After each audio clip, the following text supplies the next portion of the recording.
Welcome to the best show we're ever going to do.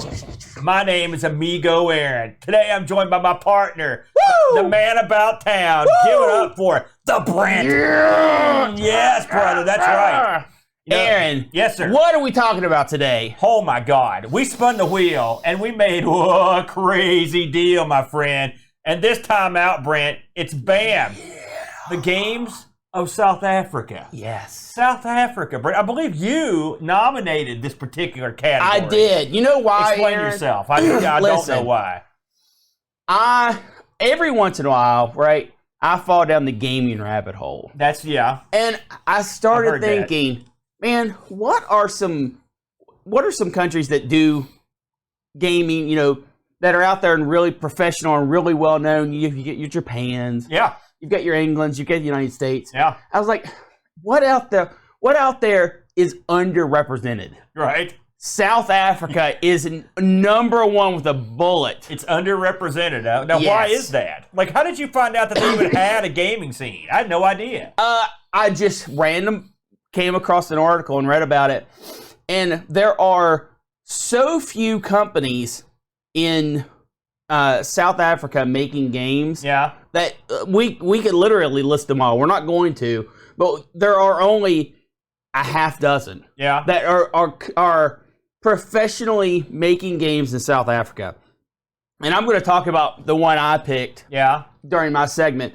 But it's sad because the government of South Africa does not support gaming at all. What? They have no funding. They have no tax relief. Yeah. They have there are areas where games get tax relief on the basis of what? Oh, yeah. Are you kidding me? Why? Why would they get tax relief? We'll go over the scandal, Aaron, some days and some of the tell games. Me. I don't understand I don't know what's going on there. But this is a place, every part of the world has their own story to tell. Yeah. They all have unique experiences that can be translated into games. And it doesn't have to be about that place. It can be their perspective on some other place in the world. It's always going to have that unique look. Yeah. And this is something where South Africa has kind of thrived. These are games that they aren't, they're not for other gamers in South Africa. There is almost no market for that. Almost all the games that are made in South Africa are targeted towards America. Almost all of them. That makes sense now that I haven't played some of their games. I'm going to guess that's because of the money. Yeah. I'm guessing that their view of America is a little bit over the top. I think they watch a lot of TV over down in South Africa. So this was an interesting... Well, I don't think they're wrong either. Stereotypically speaking. Obviously, you can't just bunch everybody into one thing. But they know what works. They know what works. You know, I will say that I stepped trepidatiously into this goofy category that you put together. However, I think we've got two real interesting games to go over. I think I will lead the dance. I think I'm set up first here. So, something else that... Oh, you got more? Well, I wanted to mention this. Keep stepping on me, brother. Keep going. Sorry, I thought you had something else to say about South African gaming overall. Why did I choose South Africa gaming over the entire all of Africa? Yeah.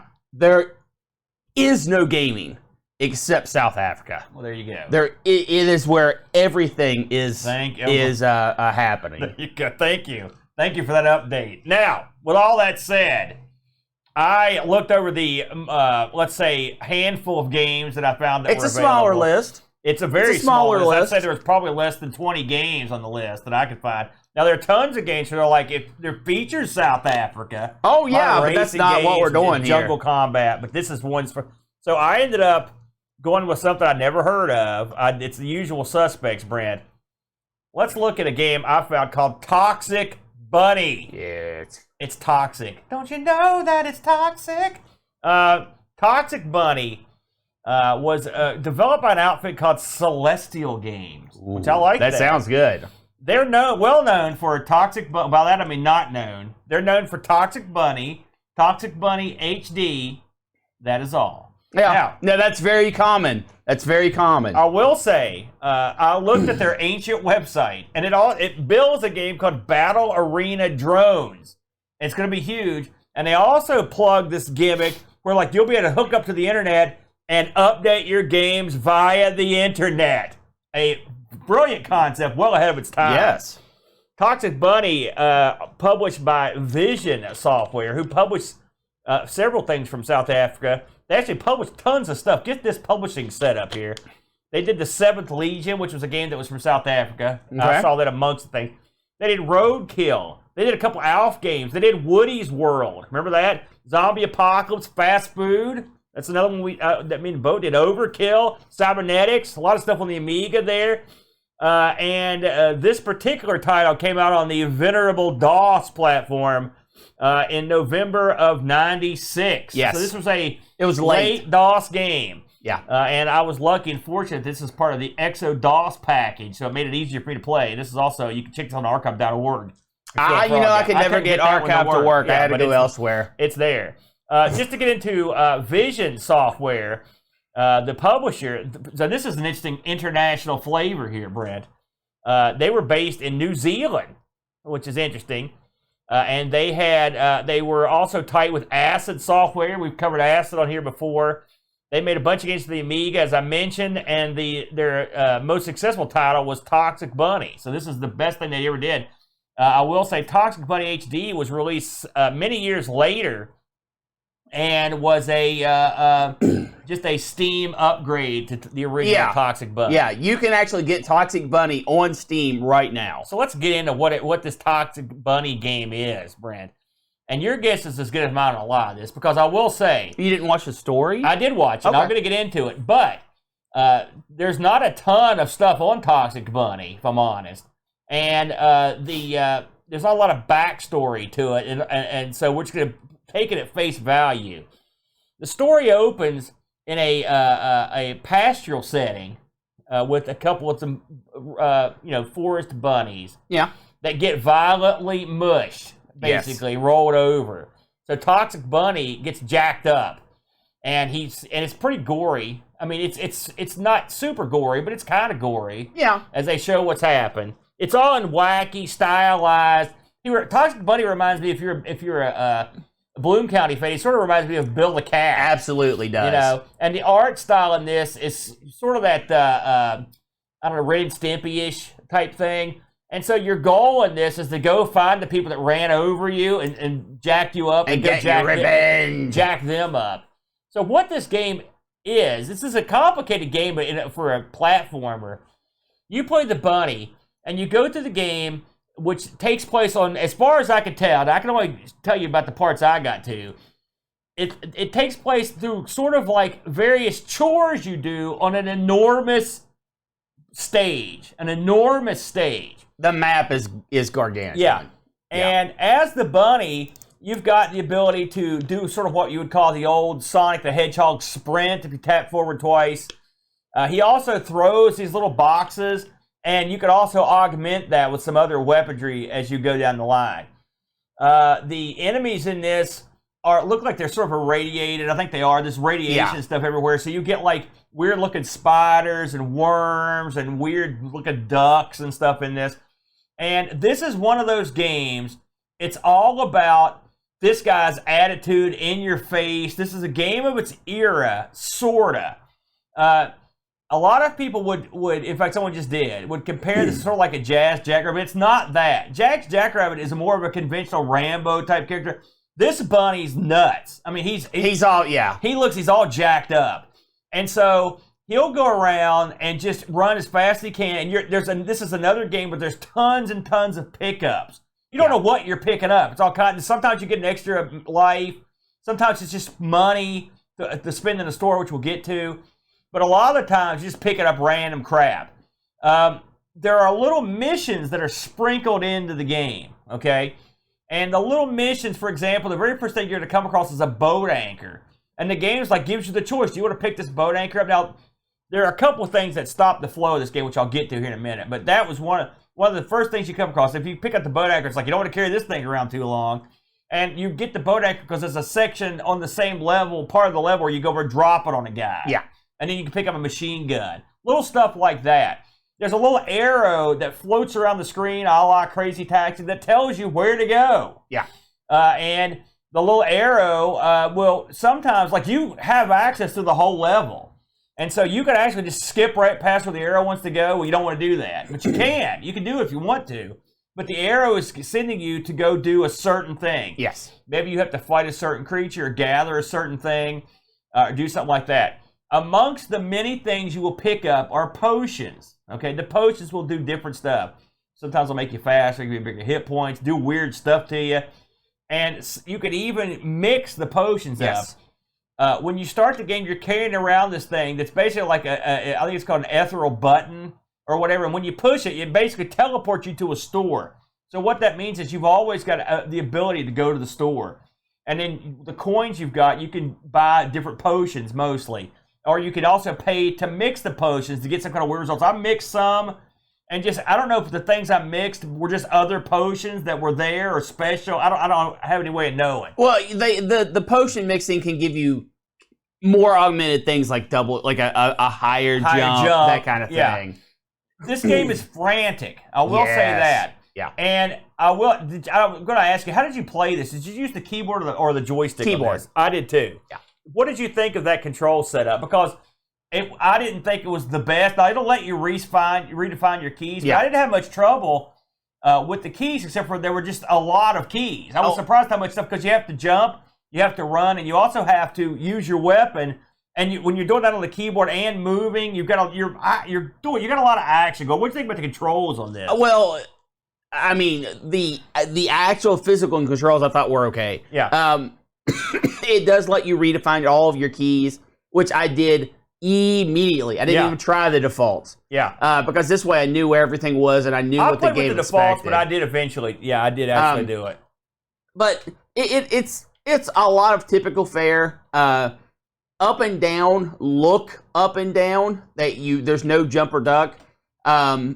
With the keys, with the up and down keys, you have a dedicated jump button, and you also have a weapon switch button, which I did not find useful at all. Maybe later in the game. You can switch to I know you can switch to like the machine gun, for example. Because there's a reason to switch. The little things you throw have like an arc. The machine gun does, and then there's like a missile launcher you can get, and you can go crazy with that. But you run out of missiles, so there's a reason to switch weapons. That's another thing I forgot about that in the mix. It does get convoluted. But I don't think that is an issue with the game. The physical controls. I do have other problems with the game, but we'll get into that a little bit later. So, like I said, you pick up potions, you pick up extra stuff. You also there's a narrative in the game where the bunny drinks tons of coffee. Yes, and so that's your health. Yeah, because the bunny always looks insane, and it's funny when you stop moving for a second, he'll like freak out or fall asleep or just. And so every time it's pretty interesting. His animation. He's actually the game has small characters. They're not as big as like a Sonic or even something like a Jazz Jacker, but they fit a lot of stuff on the screen. And you've also got the ability to look up and down so you can tell where you're going. This one's a tough game to wrap your head around. The giant levels I don't like, but I will say it gives you access to a map, which is nice. It now only gives you access to the places you've been or the places near you. Sure. So you can't see the whole level. There are a lot of places where you're not sure you can get to them because there's stuff there. There's secrets. Sometimes you can go through secret walls if you get lucky. They've packed a lot in. I believe the full game has four massive levels. Yeah. Right. I got through the majority of the first map. I did as well. But it got a little tough. And that this game has men, and when you lose all your men, game's pretty much over. Now you can save, you can continue, but when you run out of men, you're done. So and to give you an idea, these maps are so huge, it's almost like a 2D platformer open world.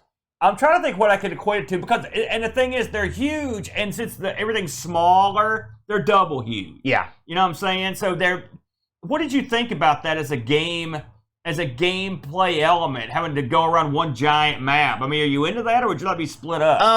I mean, it's one giant map that you do missions on. It's literally, it's like, I mean, not you're not doing gangbangs or whatever, but it's literally like it's like a GTA 2D platformer. Yeah. You go here, you do a mission or whatever, and then you go to the next place and you do a mission there, and all the missions kind of tie together. Yeah. And the map is so huge, you don't have to go straight to the next point. You can actually stop somewhere along the way, get power-ups, get potions, do all that kind of stuff. The creatures stay dead, which is nice. Yes. That's a boon.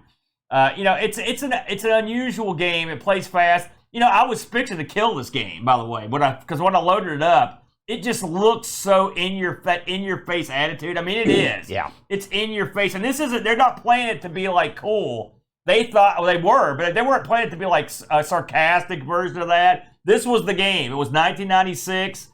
And they were in full cool guy mode. This was Bart Simpson all over the place. And so, this guy was the character that they cunningly designed to appeal to young Americans from 96. I don't know, maybe it worked. I never heard of this game until this week, so I don't know. As I mentioned, this game did get an HD release, so you could actually pick this up on Steam. I don't know, I didn't play the HD version. I did not play the HD version. I played the original. So, and it was easy to grab.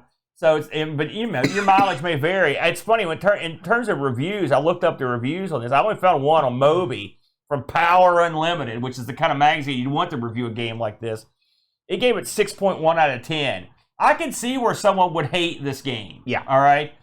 But it's not bad. And I will say, its number one weakness being the huge levels is its number one strength, because I don't know a game quite like it. Yes. The platforming... It's not smooth. No. Okay? So you're playing, it still feels like a DOS game. All right?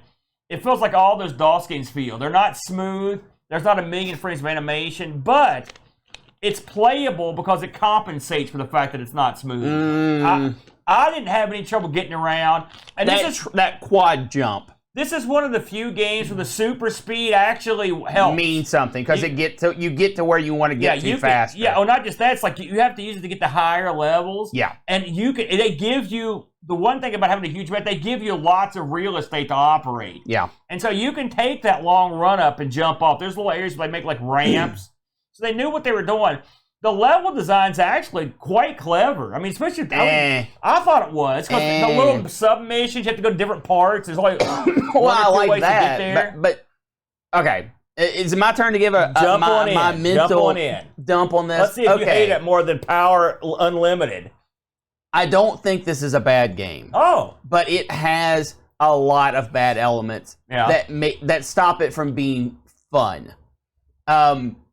Things it does very well. I actually really enjoyed the humor in this game, and I hate funny games. Yeah. But it's got an edge. Here's a perfect example of something that made me chuckle out loud. There are hint boxes all over the game. Yeah. And you collect the hint boxes, it pops up a hint, and then you hit a key to keep going. One of the hint boxes said, if you're reading this, you're standing in spikes. Yeah. And then you exit out, and sure, I'm taking damage from spikes. I found one that said, whatever you do, don't go down here. And I went down there. And the other one that is like, what are you doing here? You're going to get killed. Yeah. That was pretty good. Bats are an enemy in the game. Those suck. And when you kill the bat, it explodes into a Batman symbol. Yeah, but also they're always on you. Those things are like gnats. Well, I'm getting to all that. Oh, sorry. You visit a underground McDonald's type fast food area that's full of food. That kind of clip. I mean, it's nothing that hasn't been done before, right? Right. But it's also things that were refreshing to see and play in this game. Yeah. I agree. One thing that I did not like about the game, and that stopped me from playing multiple times, was the game is hard. even on its easier setting, it's hard. It's not Amiga hard. No. It's PC hard. It's frustrating. Did you get to the place where you had to make the quad jump? Yes. Going up forever. Took me forever. I got up there. But it took me forever to get that. They hone your skills by making you jump on little tiny ledges a few times to get you ready for a big quad. Sort of. It took me a while, but I got up there. the Toxic Bunny does not control great. Yeah. He controls okay at best. Yeah. I had trouble double tapping to run and then immediately jumping. It did not like that. It wanted you to run several sections before you actually could jump. Yeah, it is DOS we're talking about here. But all that said, I'm glad I played Toxic Bunny because this is a game I would have never heard of otherwise. Yeah, it's worth playing, faux show. I enjoyed it.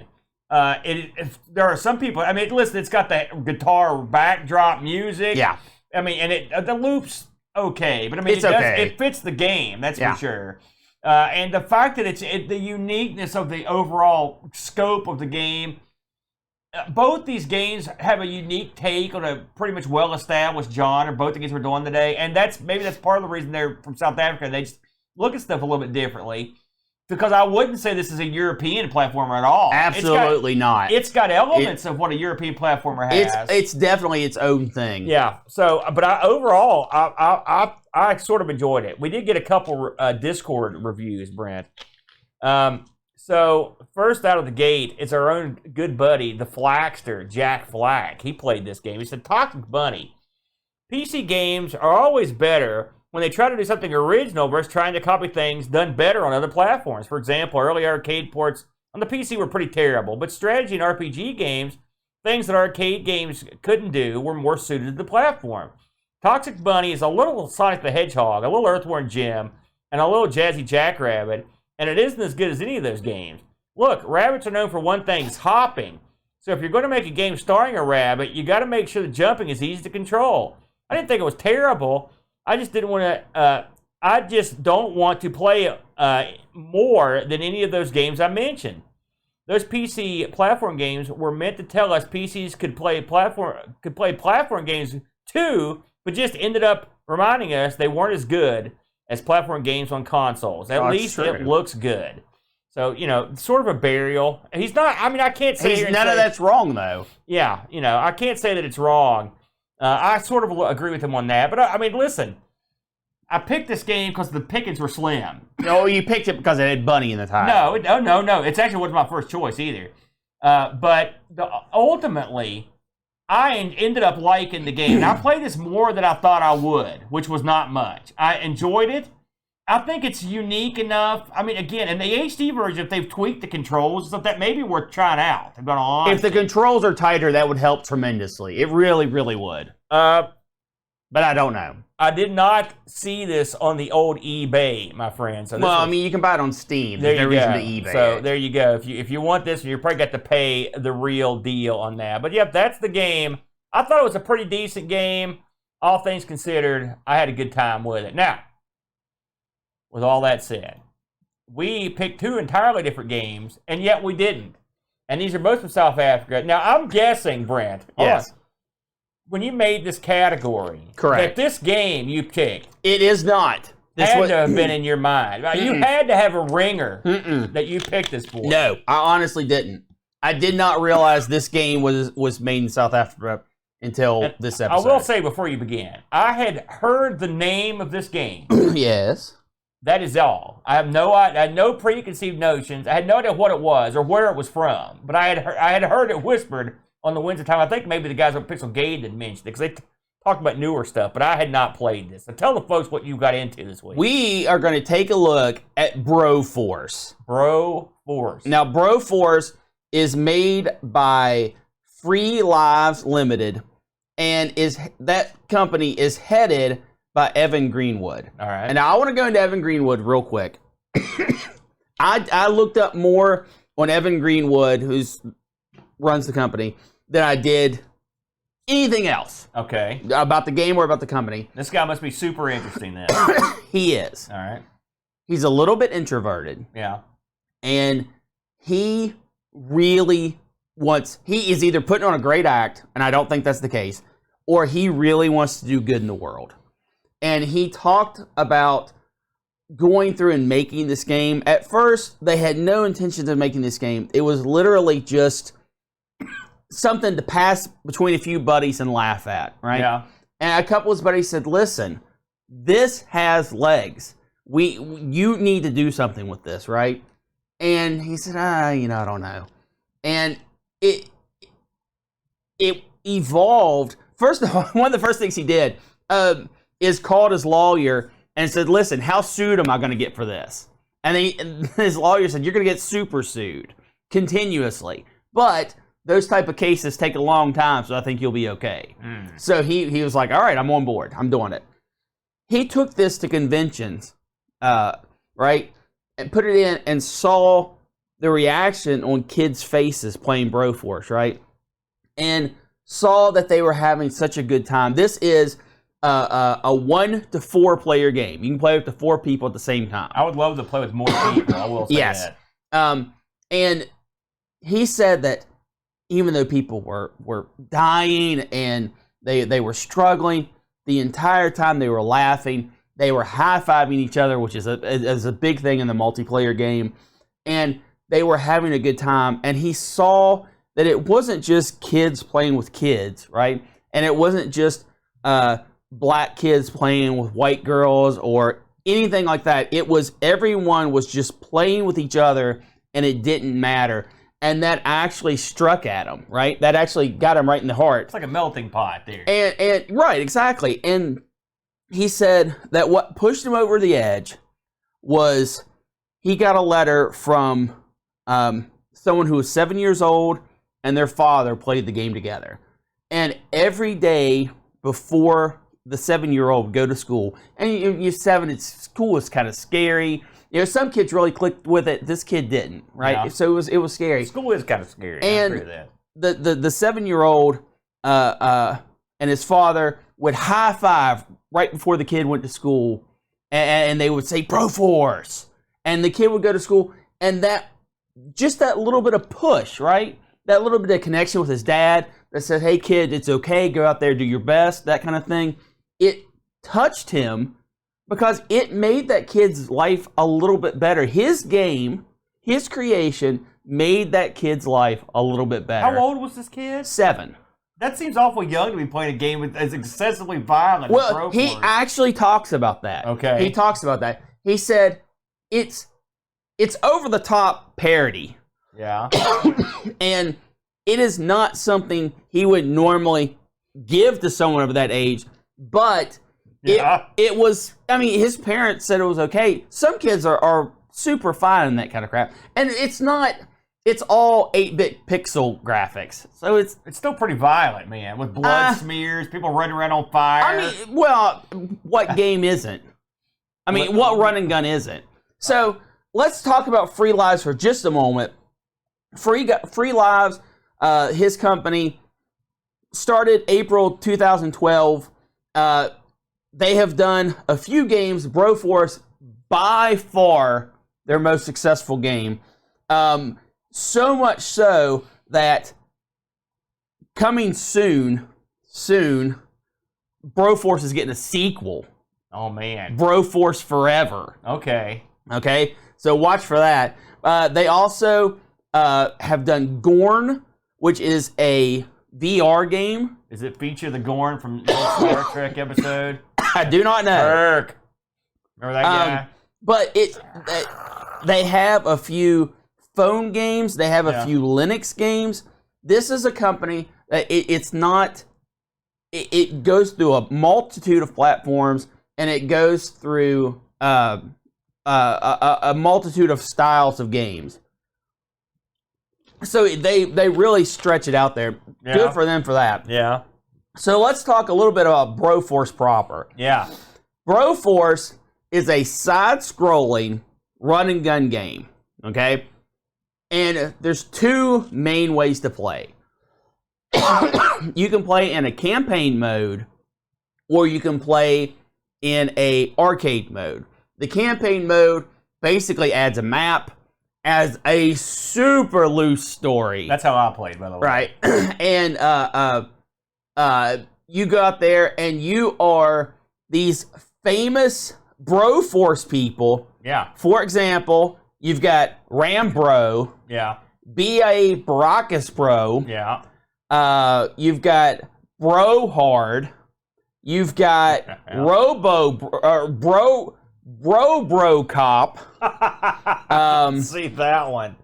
Let's see. You've got Indiana Brones, Mr. Anderbro from The Matrix, Yeah. etc., etc., etc. Yeah. You basically have all these testosterone-filled U.S. action heroes. It's like Bro Walker's another one. Yeah, that you get to play as. And you don't get to just pick who you are. It doesn't work like that. You go through the level and you rescue people. Because that's what you're doing. You're liberating this POW encampment. Yeah. And when you rescue someone, you become that person. And they have different weapons. They have different special moves. Yeah. They have different skill sets. Yeah. And when you die, you become another random bro. Yeah. Right, from your arsenal. You start with 3 bros in your stable, I guess. And that is how the game plays. It is over the top. Super over the top with explosions and fires. And the whole concept is find the trapped bro, or if you want to, I guess you don't even really have to do that. Multiple bros sometimes. Yeah. Get to the chopper. Yeah. That is the entire game. Yeah. The game is all based on pixel art. You can destroy the landscape. You can destroy bridges. You can destroy buildings. You can just dig straight into the earth. Yes. All of that is free game. Yeah. It's all open. And the game doesn't punish you for it. In fact, it rewards you if you've got a tough enemy, right? Yeah. You can dig up, drop them into a hole, and just fill the hole full of grenades. Yeah. Or you could drop stones on guys and just dig through them. The digging part of this, I didn't really pay much attention to like the 3rd or 4th level. I'm like, wait a minute. Yeah. You could literally go underground with this. And you're right. They don't punish you. They freely encourage the stupidest thing to come up with. Absolutely. So it is just good, stupid fun. Yeah. That is all I can say about it. Now, Aaron, the arcade mode is pretty much the campaign mode without the map and without the story interruptions. You just go from scene to scene, rescuing bros, keep on going. Yeah. Like I said before, this is not just a 1-player game. It's not just a 2-player game. You can play this with up to 4 other people. Oh, man. All on the screen at the same time. Endless chaos.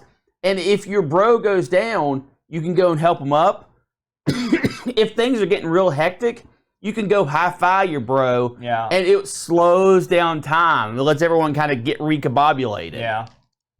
That's the kind of thing. Is the multiplayer local or is it networked? No, it's networked. Okay, I get to try the multiplayer. You can play 2-player couch mode. Really? Yeah. Oh man, I gotta play with a kid. So this is a game, like I said, no rules. You can't do it wrong. There are, I think it's 22 different bros that you can be, and they're all, like I said, they're all unique. The pixel art looks enough like the guy that if you know who the guy is, Bro Dredd, that's a Judge Dredd guy. Yeah. It looks like Judge Dredd. If you don't know who someone is, it's probably because you either haven't seen their movie or something like that. Who cares? Enjoy the character. Yeah. Maybe the next one you get will be someone you know. It's just endless fun. Aaron, did you enjoy playing through this? When this came on, first of all, I don't know if anybody's seen this movie. It's not, some people don't like it. I hate South Park. I don't hate it. I don't watch it. But they made a movie a few years ago called Team America World Police. It was all done with marionettes. All right? Yeah. And I thought it was a pretty funny film. But this game reminded me of, like, that movie so much. But not as nasty. Talking about, like, the presentation. All the American flags everywhere. The announcer, all right, do this, do that, blah, blah. Go, go, go. Yeah. Lots of, like, crap you would expect to hear in an action movie that was made, like, the 80s. That you find at Dairy Mart, And you're right. The graphics on this they're not like world-class graphics, but they're perfect for a game like this. This game combines so many different elements, and I've never played a game like this ever in my life. I've played a game like this. It's part Worms. It's part a game like maybe like a Splunky or Minecraft or something. There's a bunch of and it's so free form. Yeah. You mentioned that there's no wrong answer. There's not. But the levels, now it's not like I got super far into the game. I was going through campaign mode, and the good thing is it lets you switch where you're going. Yeah. Right. And so I got to keep it fresh. And even stuff like for example, one mission you just go out to kill people. One is a rescue mission. There's a mission where you have to be sort of covert as these guys. Yeah. There's boss battles. There are certain different levels of guys you're going to fight. Some are geeks. Fight vehicles. The geeks are funny because, like, if you're digging, there's a big pile of bad guys underground, and you're down there screwing around. If you knock some dirt on them, you'll see little like question marks, like what's that? And they'll start wandering around, and then you throw them at your gates, and they'll like go ah, and then they'll catch on fire, and they'll run around and explode. It's so funny. The checkpoint system's great because there are these flag poles, and when you get to it, bam, you raise the U.S. flag. Yeah, it's over the top. The best part of this game is it didn't come from people in the USA because that makes it better. Yes, because in my mind, this is what people think we like, and they're right. They're dead on. It's so funny to do this stuff and to raise the flags. You don't have to quit when you can go to the top and the choppers that'll pick you up and just leave. Go kill other stuff. Because at the end of the level, it shows you a big pile of the bodies that you've killed. When you get killed, the other guy just kind of pops out and takes around the guys. And as far as I know, the campaign mode never ended. You would fail a mission, it would just start over, and the guy would be like, go, go, go. Oh, yeah. There are levels where sometimes the chopper will drop you off. Sometimes you'll be in like this armored vehicle, and it'll just drive through the wall and kill a bunch of people, and you get out like, ah. So the different characters, you didn't go into their weapons enough. Like there's a MacGyver guy, Bro-Gyver, and all he does is throw like bombs that he made. So he didn't have a gun. Then there's a guy called Brode. He's like Blade, and he's got a sword, and Bro just goes around swording people. There's a dude with a flamethrower. There's all these different... Broly, martial arts. You've got all these different elements, and so when you become these guys, it's funny. If you get killed, it's funny. And sometimes switching to somebody sucks. You're like, oh, no, I don't want to be Indiana Bros. Indiana Bros, you get 6 shots with your revolver, and then it's all whip. And here's something else that doesn't get enough action, is the levels are destructible as heck. So you're like wrecking the whole level. You're wrecking it. And one of the things that Worms always bugged me is like when you would destroy something fully, it wouldn't like cave in or something, so there'd just be a big underground hole. In this, the stones are going to just fall down. Yeah. So if there's nothing under it. If you're screwing around with your gun underground and there's a big heavy rock over you, it'll just fall on you and kill you right there on the spot. You're like, don't. So you can, even when you die, it's sort of funny. Yeah. The music is great. It's exactly what you think it should be. It's all kind of heavy metal. Wow, guitar. Heavy guitar, when you finish the chopper's going away, the guitar kicks in, and then whatever lever you're on just starts exploding for no reason. And it's like, good job, yeah. And it hypes you up so much. I can't imagine playing this with multiple people because I want to do that very badly now. I almost said I'm going to bring a controller over and we're going to play this after the stream, but I just can't do it right now. We may have to get into it because I enjoyed this game. This game was one of the best ones you ever found. I mean, I think I've seen people in chat talking about it, so clearly it's well known to people that aren't me. Yeah. That don't play that much stuff. I don't know what year just came out. I don't even know what year it came out. The original Broforce. Well, let's talk about that. April 2014. Let's talk about that for a second. This didn't just come out on Steam. Right. This started as a browser game and evolved into what it is. I see. So you can get on Steam and play multiplayer on this with just the normal Steam methods. That's probably the way to go, because I saw this. If you go through the right source, you can get this thing for like $6. A good deal. Well, yeah, but don't. Just give these people their money, man. Well, they're going to get paid. If you get a deal on it, that's not going to hurt anybody. That's the whole point.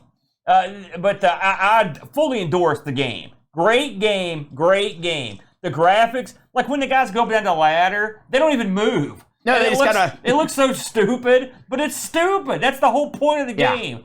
You get to these better enemies and they're real tough. They've got these like really good guns. It's fun because you got to work your way around them. Maybe you've got to get a weapon to get around these guys. The ability to shoot through dirt and stuff, it can't be it can't be overstated how cool that is because it's so weird. Yeah. You're underground and you're going through the dirt like you're Dig Dug. It makes it super fun. I love this game. I love this game. It's everything I like in a game. Over the top. It's a lot like Toxic Bunny, except it's a better game, and it's even more over the top and contemporary than Toxic Bunny. It's just madness. It features, in some ways, these two things are like companion pieces because this features tinier sprites on a big, but the levels are just epically huge. Not even close, yeah. But I mean, there's a lot of run around, but this one is more modern. It plays better. It's got better elements. The fact that these guys just created this out of the nothing is amazing to me. I mean, because it's not like you can look at it and compare it to games. We've compared it to a bunch of games, trying to put in a box, but I've never played a game like this. Like, it's just absolutely madness. Yeah. I liked it. A few things to note. No, they never did get sued for Broforce. Good. In fact, one of the movie folks that had a lot of the characters that were in this game contacted them and said, hey, listen, let's work together. Oh, yeah? Let's make this official. Let's get you some promotional deals. And they did it because that allowed them to have the money to push it forward. You know, the one thing about this, I didn't get to talk about that. I want to. The special stars that you come across, the captured guys, when they come up on the screen, it gets like, pow, and there's a big guitar thing, and there's a big flag, and they look awesome. Yeah. And you're so happy. And even if you've seen the same guy 20 times, it just don't get you fired up. And you're right, there's so many different guys that when you get 35. when you play the guy, it's so wacky. You don't know what you're going to get. That's what makes it fun. There's some guys like if you have ammo, you can run out like grenades, whatever. You could go through crates and find more ammo. There's some crap underground that I don't know if they're like propane tanks or something. You shoot them with something and they blow up and shoot straight across and straight up. There's stuff that'll blow. You can ride those, by the way. I didn't know that. Yes. You can also sometimes you're just going bananas and you just blow up everything and just something's blowing up. You don't know what it is. It's total carnage. Total carnage, Brent. Oh, what? Oh. Yeah, sorry. Don't watch the screen. I'm sorry. We did get some reviews on this. Brent, Absolutely, we did. So let's start off here with Pajako6502, who wrote Broforce. He says, Brojako6502 joins the battle. This game is a rip-roaring, pixel-exploding, fast-paced, run-and-gun extravaganza. It is an extreme, over-the-top, America F yeah parody, done well and highly playable to boot. The character choice gives players a wealth of choice, and there is very little to dislike about this game. A bit tough in places, but still remains to be fun. You can pick it up and play it for 10 minutes if you want, but you won't because you want to sink some serious time into this one. I completed the game about 5 years ago, but I'm seriously thinking about going back when they bring out Broforce Forever Update. Yes. Graphics and sound are fantastic as well. I hope that Brorin and the Bront like this game as much as me. 10 out of 10. Bam. You love that, Perfect score. I like that you're the Bront. I love that. And then we also had Lord Soup, a rare soup appearance. Broforce. Ah, boom. 9.5 out of 10. So there you go. People liked Broforce. So I'm happy to hear that, Brent. Absolutely. Aaron, you know what else people like? I don't. I wish I did. I'm begging to know. Please tell me. They like a little thing I like to call Retro Rewind. I've heard that. What do they like about it, the Brent? Aaron, do you need service to your retro computers? Oh, for my computer? Yeah, that too. Yeah, you can't ship your car up there, Aaron. I'm talking about shipping myself up there. He might be able to help you out. Yeah. I need a recap, sir. If you have an issue... You know, we talk about a lot of common issues on here, right? We talk about, he can cap your stuff. Yeah, he can do all that. But you know what else he can do? If you got a busted lead, maybe you don't know what's wrong with your computer. Yeah. Frank is still going to be there and help you out. So if there's say battery damage on there, I think he can help you out. What if you accidentally violently ripped off a chip? I think he could help you out. What if you pulled a Doug and just took the soldering iron and just went at it like, that, Psycho style? I think he would question your methods. Yeah. But he would definitely try to help you out. You know why I know he can fix that stuff? Because he fixed Doug's computer. He also fixed things for everyone at Boat Fest. He's a fixing machine with 20 plus your decade and decades of experience at the highest level. He was on Tech TV. Did you know that? I did. He's a big star. He gets around. He moves in circles that we'll never see, that's for sure.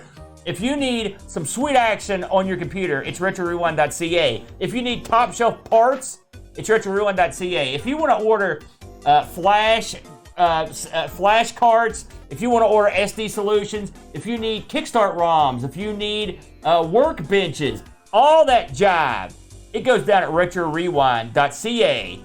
We appreciate Frank's sponsorship. Please shop early and often at RetroRewind.ca in the lovely confines of Canada, Brent. Absolutely. How cold do you think it's up in Canada tonight?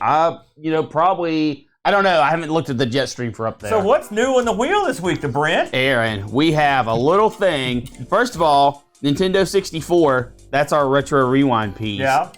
But for our new piece, we have Pokey Chip games. Pokey Chip. Pokey Chip. Big, big. Don't touch me.